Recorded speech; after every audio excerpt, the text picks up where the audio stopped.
I am Sophia, 23 years old, the only daughter of my tyrannical parents. That night when my jaw cracked under my father's fist because I dared defend myself, my mother just laughed and said, "That is what you get for being useless." Dad towered over me, snarling. "Maybe now you will learn to keep that gutter mouth shut." Despite the pain, I smiled. They had no idea what was coming. If you are watching this, please let me know where you are from in the comments, hit that like button, and subscribe. My story might just save someone else. From the outside, we were the picture-perfect family, living in a beautiful suburban neighborhood near Boston. Our two-story colonial house, with its manicured lawn and white picket fence, could have been on a postcard. My father, Frank Thompson, was a successful attorney at one of the most prestigious law firms in the city. Everyone in our community respected him.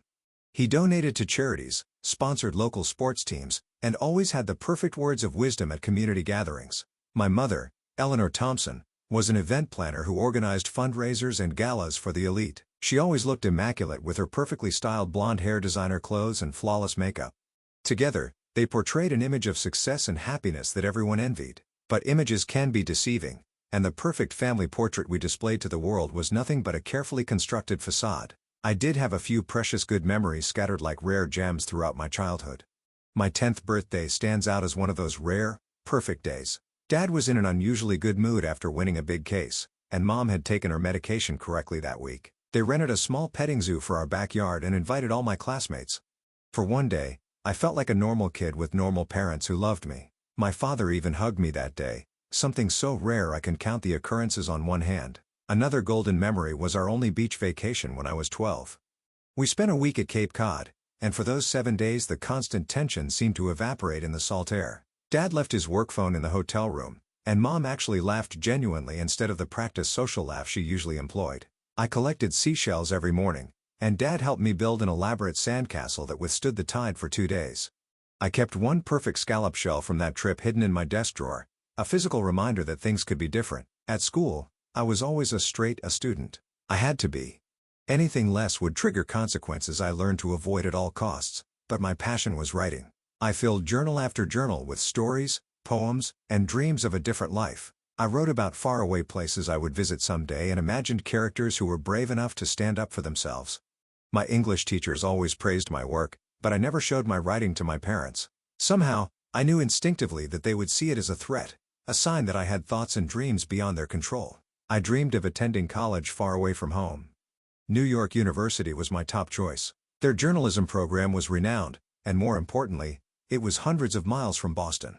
I imagined walking through Greenwich Village, blending into the crowds, becoming anonymous, and finally free to be whoever I wanted to be.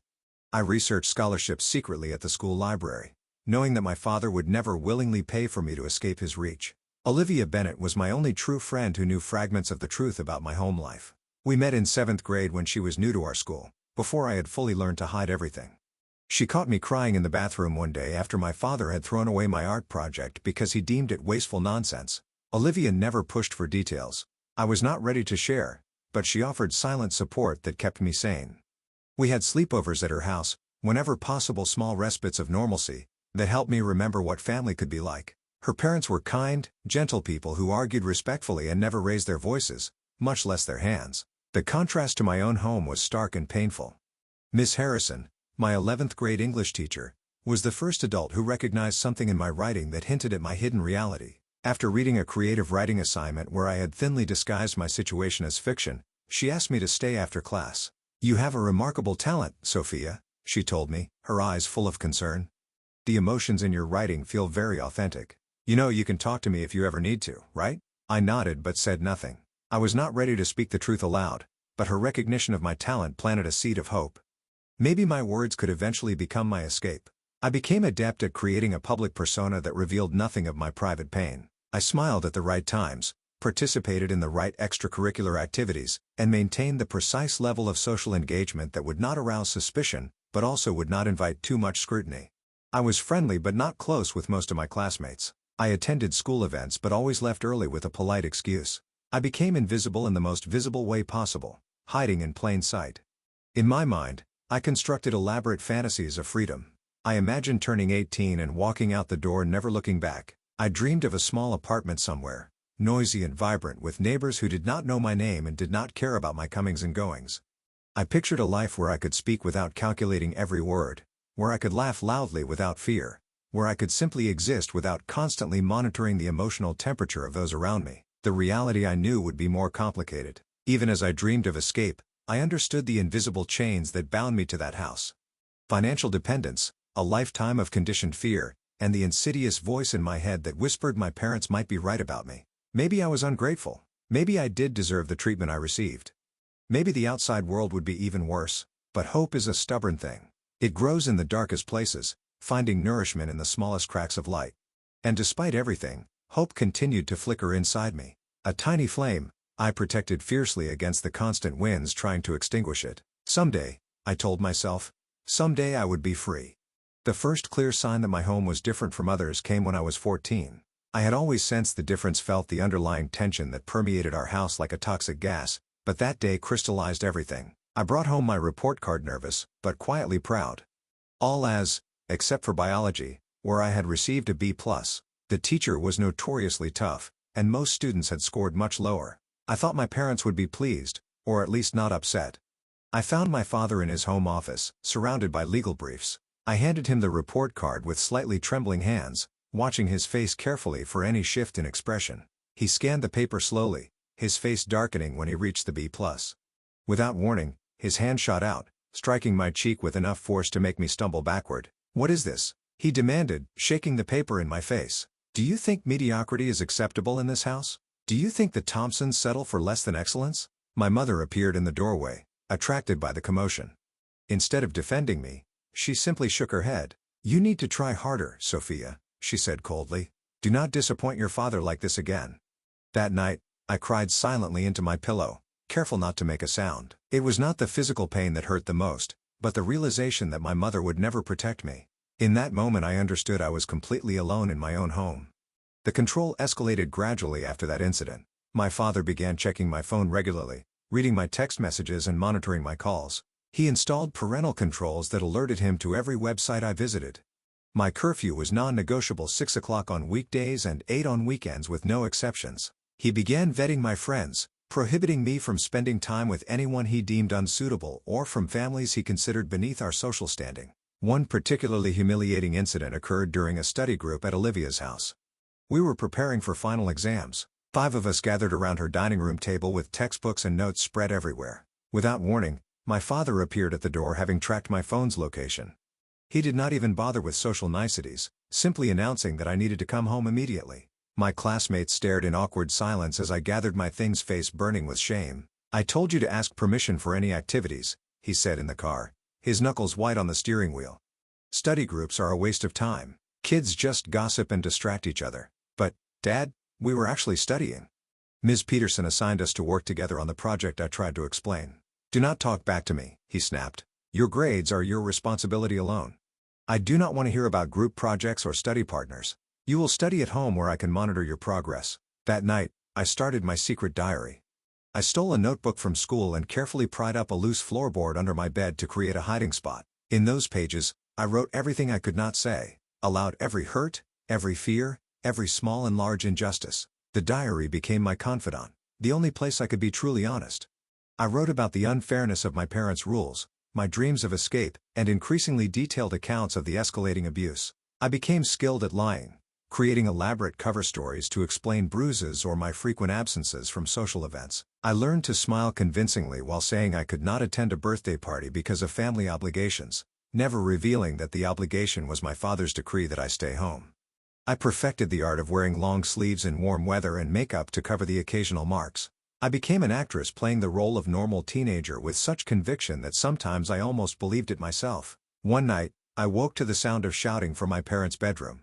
This was not unusual, but something about the intensity made me creep to my door and listen. Through the wall, I could hear my mother sobbing and my father's low, threatening voice. There was a sharp sound like a slap, and then my mother's crying became muffled. In that moment, I realized that she was not just failing to protect me, she was also a victim herself. It did not excuse her enabling behavior or her occasional participation in my abuse, but it helped me understand her a little better. She was trapped, too, in her own way. That revelation brought a new dimension to my fear. If my mother, an adult with presumably more resources and options than I had, could not escape this situation, What hope did I have? For the first time I seriously considered running away. I researched youth shelters online, using the school computers to avoid detection, but the reality was daunting. I had no money of my own, nowhere to go, and the terrifying prospect that my father with his legal connections would find me and bring me back, making everything worse. So, I stayed adapting and surviving, like a creature evolving to live in a hostile environment. I developed an almost supernatural awareness of my father's moods, learning to read the smallest signs, from the way he placed his keys on the table to the rhythm of his footsteps on the stairs. I knew when to make myself scarce, when to be useful, but invisible, when a rare window of relative safety might open. It was exhausting, this constant vigilance, but necessary for survival. My mother's behavior became increasingly erratic. Some days she would be almost kind, slipping me an extra snack, or warning me with a look that my father was in a dangerous mood. Other days she seemed to resent my very existence, criticizing everything from my posture to my breathing, as though my presence was an affront to her. I could never predict which version of her I would encounter from one day to the next. As my 16th birthday approached, I allowed myself a small hope that things might improve. 16 seemed significant, a step closer to adulthood and freedom. Maybe my parents would recognize this milestone, loosen the restrictions a bit, acknowledge my growing maturity. It was a foolish hope, but hope is often foolish in the face of experience. The day came and went without celebration. My father was away on a business trip, and my mother spent the day in bed with one of her headaches, which I had begun to suspect were related to her secret drinking. Olivia brought me a cupcake at lunch, with a single candle that we lit in the bathroom stall away from the no-fire rules. That small act of defiance and friendship meant more to me than any elaborate party could have. That night, writing in my diary by flashlight, I made myself a promise. I would survive 2 more years in this house. I would excel at school, secure scholarships, and find a way out. I would not let them break me. I just had to hold on a little longer. By the time I turned 17, the pressure had intensified to an almost unbearable degree. Junior year brought with it the stress of college applications, SAT preparation, and increasingly important decisions about my future. For most of my classmates, this was a time of excitement mixed with normal anxiety. For me, it was a battleground, where my desperate desire for independence clashed directly with my father's determination to control every aspect of my life. "You'll apply to Boston University and Suffolk Law," my father announced one evening at dinner, not even phrasing it as a question. "Pre-law track. I have already spoken to Dean Richardson about your application. You can live at home and commute. No need for dorm expenses." My stomach dropped. The casual way he had planned my entire future without any input from me made me feel physically ill. No New York, no journalism, no escape. "But Dad, I was thinking about journalism programs," I said carefully, trying to keep my voice steady. "I have been working on the school newspaper, and my advisor thinks I have real potential." My father's face darkened. "Journalism? A dying field full of liberal propaganda peddlers. No daughter of mine is wasting my money on such nonsense. The law is a respectable profession with actual earning potential." "Frank is right, Sophia," my mother chimed in, always the loyal echo. "Think practically. Journalism is for people who could not get into real professional programs." I should have backed down then. Experience had taught me that disagreement only led to pain. But something about this moment, about having the next 4 years of my life, maybe my entire future decided, without my consent, made something snap inside me. "I do not want to be a lawyer," I said, my voice stronger than I intended. "I want to write. I want to go to New York. I have been researching scholarships, so it would not even cost you anything." The silence that followed was deafening. My father set down his fork with deliberate slowness, a gesture I had learned to fear. "Go to your room," he said quietly. "We will discuss your attitude adjustment later." Later came 3 hours after, when my mother had gone to bed with her pills and wine. He entered my room without knocking, closing the door behind him with a soft click that somehow sounded more threatening than a slam would have. The discussion that followed left me with bruised ribs and a split lip. I learned that he had found the scholarship applications I had hidden in my desk drawer. I learned that defiance would not be tolerated. I learned that dreams were luxuries I was not entitled to. The next morning my mother eyed my swollen face over breakfast, but said nothing. I applied concealer carefully before school, an art I had unfortunately perfected over the years. Mr. Davis, my guidance counselor, noticed something was wrong during our scheduled meeting about college applications. His eyes lingered on the bruise I had failed to completely cover near my jawline. "Sophia, is everything all right at home?" he asked carefully. "Fine," I replied automatically. "I walked into a door handle yesterday. I am such a klutz sometimes." He did not look convinced. "You know, you can talk to me if you are having problems, right? Anything you say would be confidential." I almost broke then. Something in his kind eyes made me want to spill everything to finally let an adult into the horror of my daily existence. But fear held me back. My father was a well-connected attorney. Who would believe me over him? And even if someone did what then foster care for a few months until I turned 18, or worse intervention that failed, and left me still in that house with parents who would be even more vengeful. Really, Mr. Davis, everything is fine. I am just stressed about college applications. He nodded slowly. Well, my door is always open. About those applications, have you considered Northwestern? Their journalism program is excellent, and I think you would be a strong candidate for their merit scholarships. I felt a surge of gratitude for this small acknowledgement of my actual interests, even as I knew I would never be allowed to apply. I began searching for part-time jobs that I could reach by public transportation. If I could save some money secretly, maybe I could afford a bus ticket and first month's rent somewhere after graduation. But my father quickly put an end to that plan. Your job is to focus on your studies, he declared, when I tentatively mentioned wanting to work at the local bookstore. I will not have you distracted by minimum wage nonsense when you should be preparing for law school. My mother's drinking worsened during this time. I would find empty wine bottles hidden in the recycling bin, under other trash, or tucked behind her gardening supplies in the garage. Some evenings she was coherent and coldly critical. Other nights she slurred her words and either became weepily affectionate or viciously mean with no middle ground. Increasingly, she seemed to view me as competition rather than her child, making sniping comments about my youth or appearance. On her worst nights, she actively encouraged my father's anger, pointing out perceived infractions I had committed during the day. One afternoon, my physical education teacher, Ms. Ramirez, noticed bruising on my back when I was changing for class. I had been careless, forgetting about the marks my father had left 2 days before when he shoved me against the staircase railing. Sophia, wait a moment, she said as the other girls filed out to the gymnasium. How did you get those bruises? Fell during hiking with my cousins this weekend, I lied. Tumbled down a rocky section of the trail. She looked skeptical. Those do not look like falling bruises. They look like someone hurt you. No, really, I am just clumsy. Always have been. Ask anyone. I forced a laugh, hating how easily the lies came now. She did not press further, but I noticed her watching me more carefully after that. It was both comforting and terrifying to know someone was paying attention. My friendship with Olivia became increasingly difficult to maintain. My father began to suspect she knew too much, that she was a potential threat to the family image. That Bennett girl seems to have a bad influence on you, he remarked, after forbidding me from attending a study session at her house. Her parents are divorced, you know, broken home, broken values. The irony of his statement would have been laughable if it were not so tragic. Our home was far more broken than Olivia's could ever be. Then came the discovery that would change everything.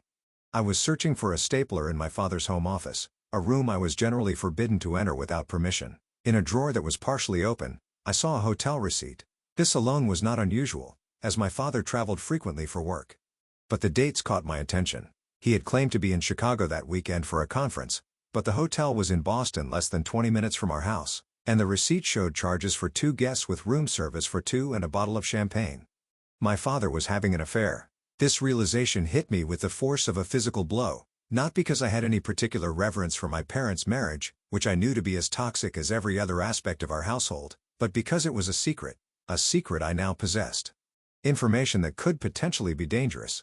I carefully replaced the receipt exactly as I had found it and left the office, my heart pounding.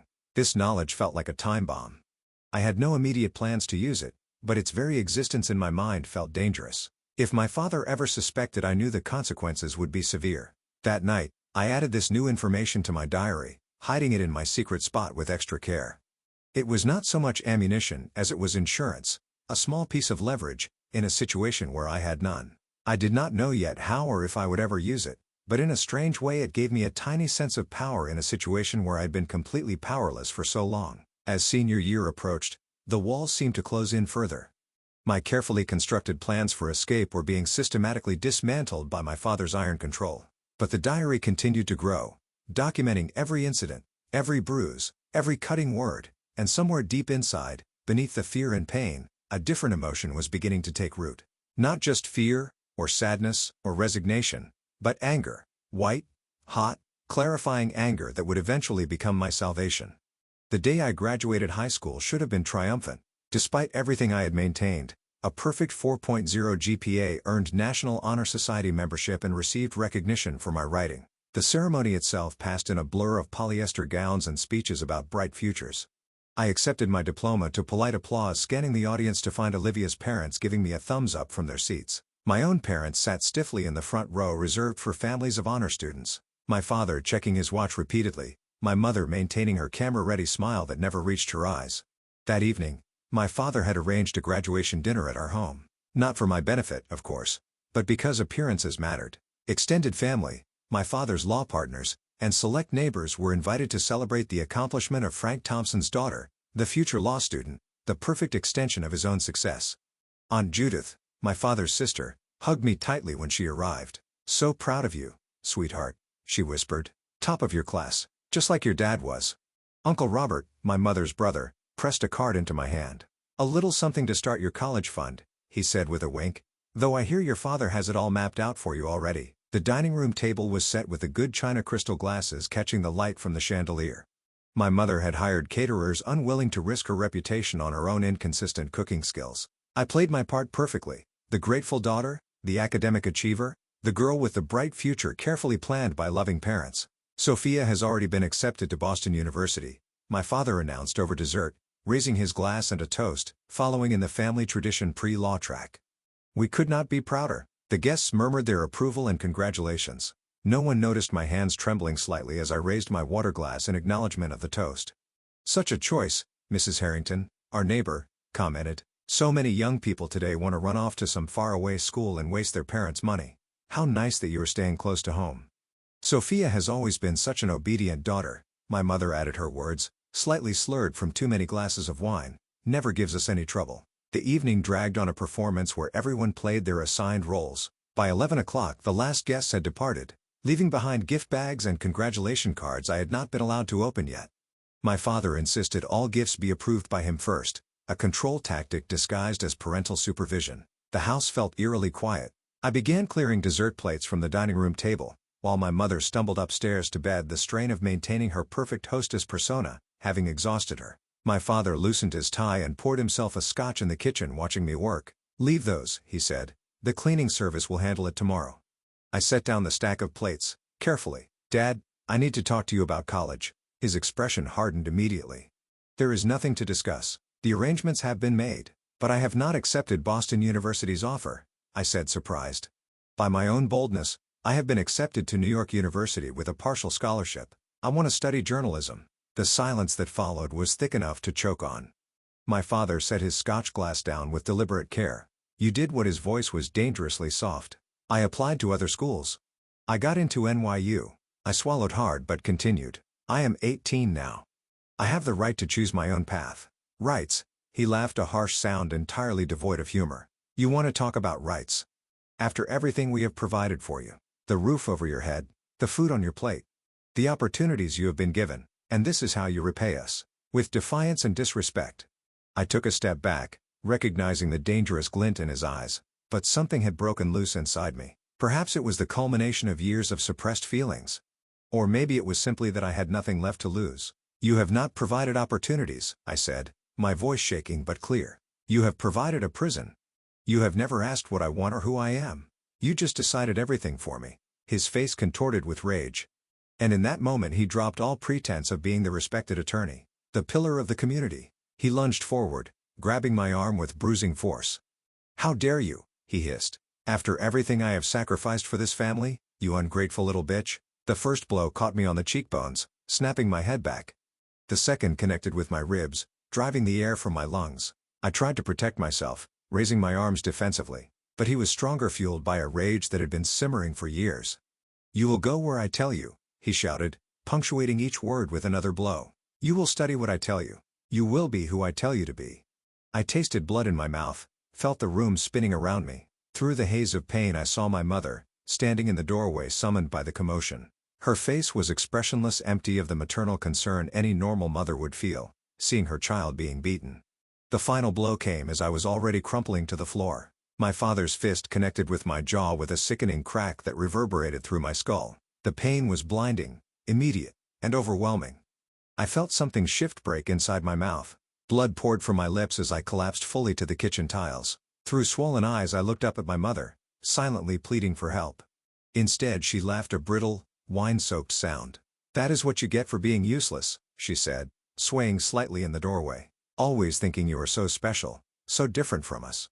My father stood over me, breathing heavily, straightening his cuffs as though he had just completed some minor task rather than assaulting his own daughter. Maybe now you will learn to keep that gutter mouth shut, he said coldly. Go clean yourself up. And in the morning we will proceed with the Boston University enrollment as planned. This rebellion ends now. They left me there on the kitchen floor, my father retiring to his study, and my mother weaving her way upstairs. I lay still for what felt like hours, the cool tile against my cheek providing the only relief from the throbbing pain that encompassed my entire being. Eventually I managed to drag myself to the downstairs bathroom. The face that looked back at me from the mirror was almost unrecognizable. My left eye was swollen shut, my lips split in multiple places, and my jaw visibly misaligned. I could barely open my mouth, and when I tried, the pain was excruciating. I knew without medical training that my jaw was broken. A normal parent would have rushed me to the emergency room. My parents simply went to bed secure in the knowledge that I would not, could not, tell anyone what had happened. Who would believe me over the respected attorney, Frank Thompson? And even if someone did, what would happen to me then? I crawled to my bedroom, each movement sending fresh waves of agony through my body. I could not cry, the act of sobbing too painful for my broken face. Instead, I lay in the darkness, a strange calm settling over me. They had gone too far this time. The physical evidence was undeniable, and something had shifted inside me along with the bones of my jaw. As I drifted in and out of consciousness that night, a resolution formed in my mind. They thought they had broken me, finally crushed my will completely. But in that moment of extreme pain, I found clarity. I had nothing left to lose, no reason to comply, to pretend to endure one more day of this existence. Through the haze of pain I smiled, though the movement sent daggers of agony through my face. They had no idea what was coming. They thought they had won, but they had just set in motion their own downfall. Tomorrow would begin the end of their reign of terror. I just had to survive the night. For the next 2 weeks, I existed in a fog of pain. My jaw was definitely broken, though I had no official diagnosis. My father refused to take me to a hospital, claiming I had fallen down the stairs and just needed time to heal. My mother provided over-the-counter pain medication that barely took the edge off the agony. I survived on liquids sucked through a straw, unable to chew or sometimes even to speak. The physical pain was constant grinding, inescapable. But somehow it clarified my thinking rather than clouding it. During those painful days of recovery, I formulated my plan with methodical precision. I had been researching escape options for years, but always with vague timelines and uncertainty. Now I had a definite deadline and absolute conviction. I would never spend another night in this house once my jaw healed enough for me to execute my plan. My first task was to reconnect with Olivia, which proved challenging since my father had confiscated my phone after the accident. Claiming I needed to research summer reading assignments, I convinced my mother to let me visit the public library. There, using the free computers, I created a new email address and sent Olivia a message explaining that I needed her help but could not provide details yet. I asked her to check this email daily and told her I would contact her again soon. Olivia's response came within hours. No questions, just unconditional support. Whatever you need, whenever you need it. I am here for you. My next step was gathering evidence. Years of abuse had taught me that my word alone would not be enough against my father's reputation and connections. I needed irrefutable proof. Using an old digital camera I found in the storage closet, I documented my injuries daily, creating a visual timeline of my healing jaw and other bruises. I wrote detailed accounts of the graduation night incident and previous abuses in a new diary, which I kept hidden in a hollowed-out book on my shelf. I began recording conversations on a small voice recorder I purchased with cash from the emergency $20 Olivia had slipped me at the library. I carried it constantly, capturing my father's threats and my mother's enabling comments. The first time I played back a recording of my father screaming that he would break more than your jaw, next time a chill ran through me at hearing the raw hatred in his voice from an objective perspective. Had I really been living with this monster my entire life? 3 weeks after graduation, when I could speak without excruciating pain, I made a secret visit to my former English teacher, Ms. Harrison. School was out for summer, but I knew she taught a writing workshop at the community center on Tuesdays. I waited until she was alone after class. "Sophia," she exclaimed, upon seeing me, her expression shifting from surprise to horror as she took in my still healing face. "My God, what happened to you?" For the first time I told someone the complete truth. The words poured out of me, halting at first, then in a rush that could not be contained. Ms. Harrison listened without interruption, her face growing paler with each revelation. When I finished, she reached for my hand. "I suspected something was wrong," she said softly. Your writing always had an undercurrent of pain that seemed too real to be fictional. But I never imagined it was this severe. Why did you not tell me sooner? I was afraid, I admitted. Afraid no one would believe me. Afraid of what would happen if someone tried to help but failed. Afraid of him. Ms. Harrison helped me connect with Sarah Jenkins, a lawyer who specialized in domestic violence cases and had herself escaped an abusive marriage in her 20s. Sarah agreed to meet me secretly at the library, reviewing my evidence and outlining my options. Your documentation is excellent, she told me, examining the photographs and recordings. And since you are 18, you have more options than a minor would. We can file for a restraining order immediately. Not yet, I said. I need more time to prepare. Once I make this move, I can never go back. I need to be completely ready. Sarah understood. She helped me create a safety plan and connected me with resources for abuse survivors. She also discovered something unexpected while researching my father.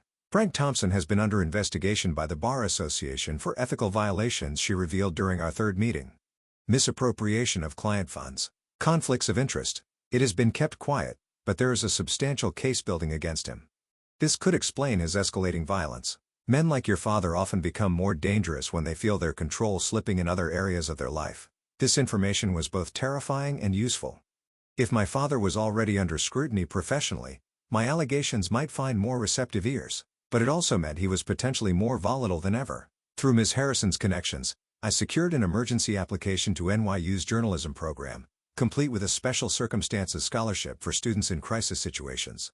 My academic record and writing samples were strong enough that the department chair made an exception to include me in the fall semester, despite the late application. Your personal statement was one of the most powerful I have ever read, Ms. Harrison told me after speaking with her college friend in NYU's admissions office. They want to help you, Sophia. You just need to hold on a little longer. Olivia became my lifeline during this preparation phase. Using library computers and occasionally borrowing her phone, we coordinated the logistics of my escape. She offered her family's guest room as a temporary safe house before I left for New York and began secretly storing some of my most important possessions at her home. Each time I visited the library, I would bring a small bag of irreplaceable items from my journals to the shelf from Cape Cod, passing them to Olivia in the biography section, where security cameras had a blind spot. The date for my departure crystallized when I overheard my parents discussing plans for my father's birthday. They would host a dinner party at our home on July 15th, inviting colleagues, friends, and extended family. It would be the perfect opportunity with witnesses present, and my father unable to react with his usual violence without exposing himself. As the date approached, I finalized every detail.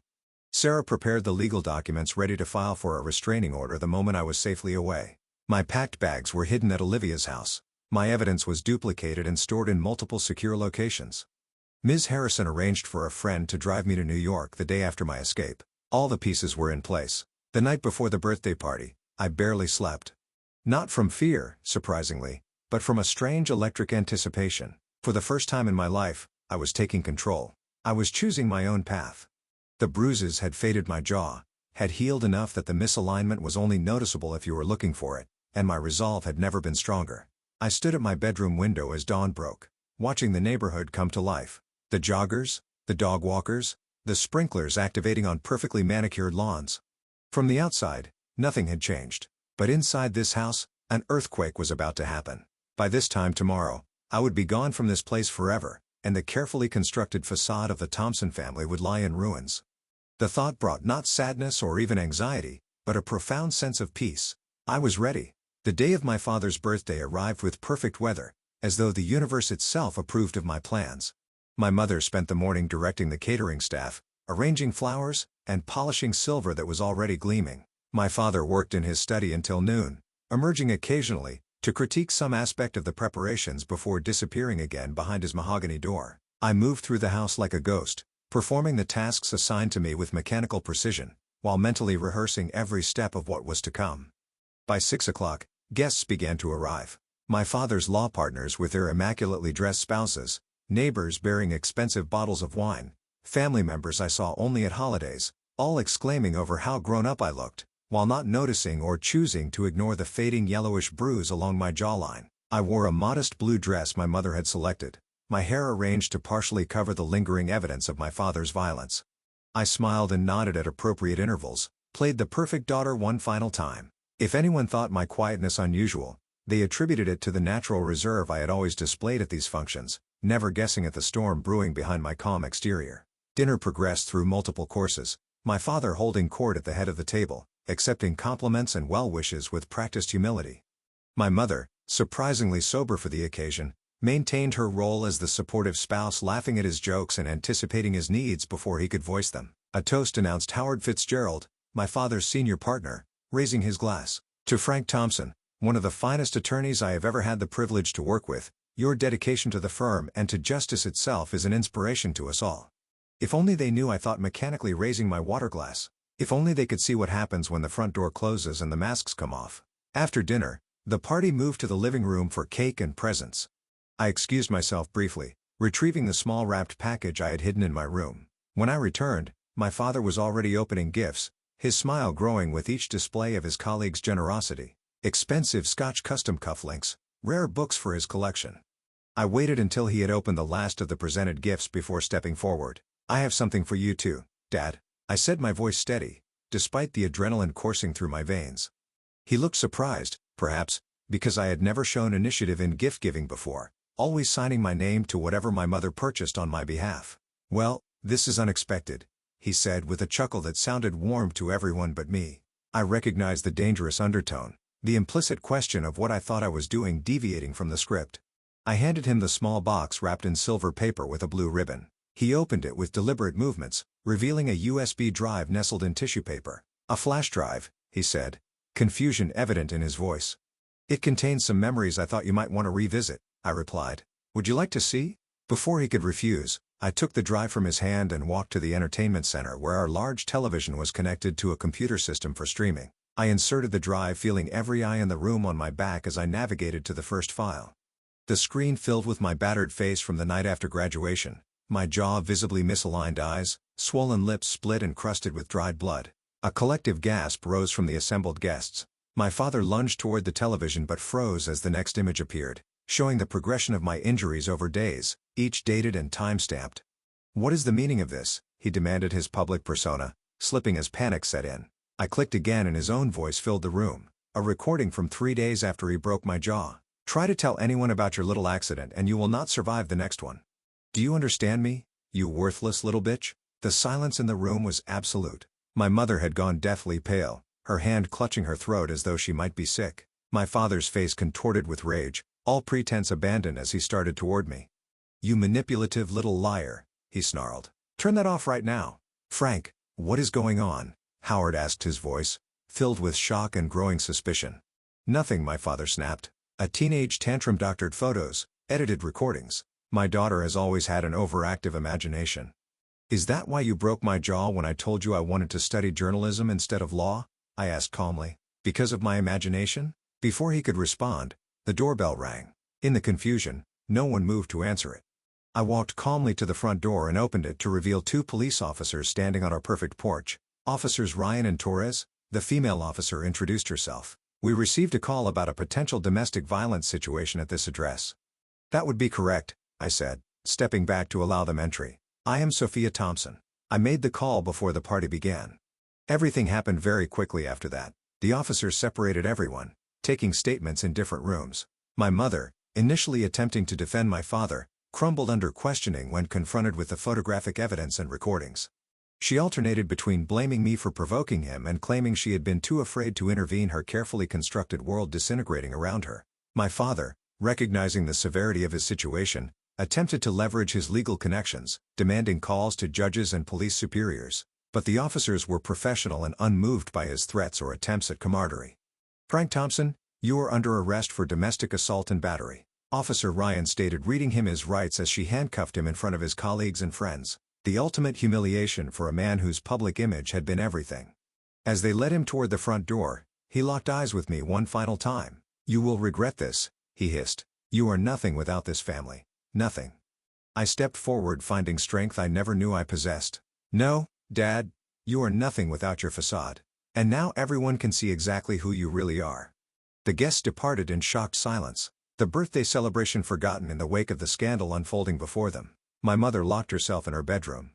The sounds of breaking glass suggesting she had found her hidden wine supply. I stood in the empty living room surrounded by half-eaten cake and discarded gift wrap, feeling strangely light, as though a physical weight had been lifted from my body. Outside I could see Olivia waiting in her car as planned, ready to take me to her home for the night before my journey to New York the following day.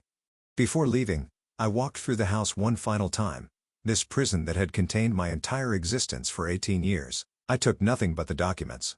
I needed the evidence that would ensure my father could never hurt me again, and the small shell from Cape Cod, a reminder that even in the darkest places, moments of light can exist.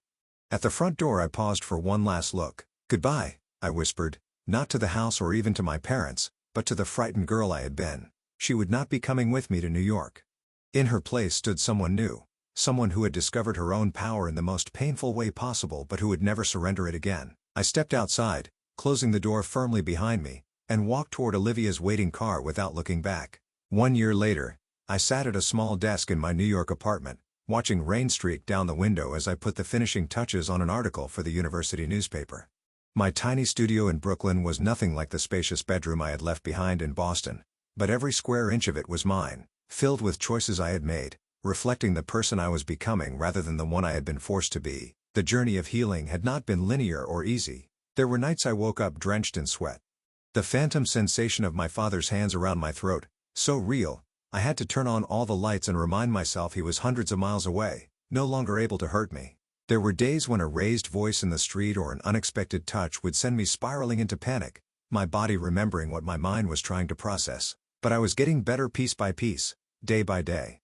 The trauma therapist I saw weekly at the University Counseling Center had helped me understand that recovery was not about forgetting or even necessarily forgiving, but about reclaiming my life from the shadow of abuse. Trauma changes the brain, Dr. Patel explained during one of our sessions, but so does healing.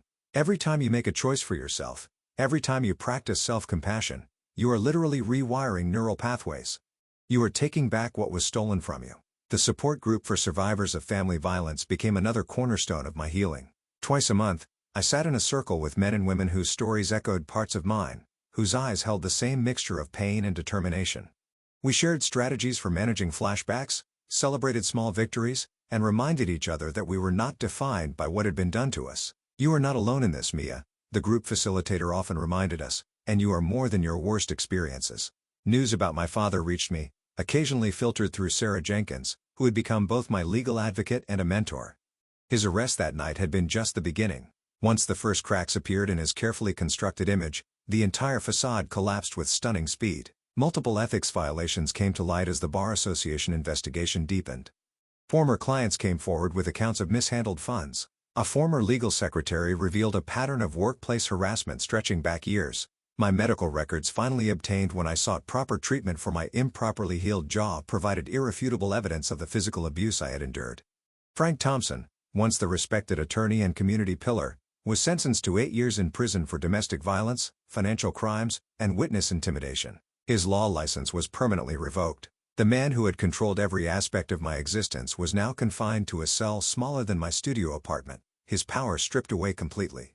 My mother's journey took a different path. After my father's arrest, she checked herself into a rehabilitation facility for alcohol dependency. During her 90-day program, she sent me a letter, the first communication between us since I had left. "I failed you in every way a mother could fail a child," she wrote. "I cannot ask for your forgiveness because I do not deserve it. But I want you to know that I am trying to understand how I became the kind of woman who would watch her husband hurt her child and do nothing. I do not recognize that person anymore, and I never want to be her again."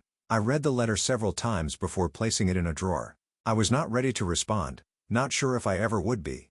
The therapist assured me this was normal, that reconciliation, if it ever happened, would need to come on my timeline, not hers. "Your only obligation is to your own healing," reminded me, "not to anyone else's expectations or timelines." My first published article appeared in the university newspaper at the beginning of spring semester, a piece about recognizing the warning signs of domestic violence in teenage relationships. I did not use my own story directly, but the knowledge,